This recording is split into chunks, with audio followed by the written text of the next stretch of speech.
గత కొన్ని వారాలుగా వరుసగా మీడియాలోనూ సోషల్ మీడియాలోనూ తన నిర్మాణంలో వచ్చిన సినిమాల గురించి, తనతో చేసిన హీరోల గురించి మాట్లాడుతూ విమర్శలకు దారితీస్తూ కొన్ని విమర్శలకు సమాధానం చెబుతూ హాట్ టాపిక్గా మారుతున్నాడు. కాగా రీసెంట్గా ఓ ఇంటర్వ్యూలో తాను ఇంతవరకు సినిమాలో ఎక్కువ కష్టాలు నష్టాలు మిగిల్చిన సినిమా ఏది అంటే అది ఎన్టీఆర్తో నటించిన బాద్షా అని చెప్పి షాక్ ఇచ్చాడు బండ్ల గణేష్. దాంతో ట్రేడ్ వర్గాల్లో పాటు అభిమానులు అందరూ ఇలా ఎందుకు చెప్పాడు అంటూ గొడవ చేస్తున్నారు.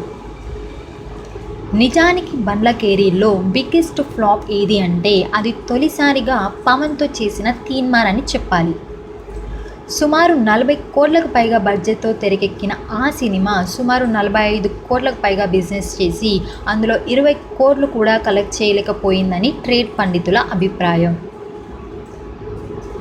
బాద్షాలో టోటల్గా 50 కోట్లకు పైగా బడ్జెట్ అయ్యి 50 కోట్ల వరకు బిజినెస్ చేయగా టోటల్ రన్లో 48.5 కోట్ల షేర్ని, అలాగే శాటిలైట్ మిగిలిన రైట్స్ ద్వారా మొత్తం 60 కోట్ల వరకు తెచ్చిపెట్టింది.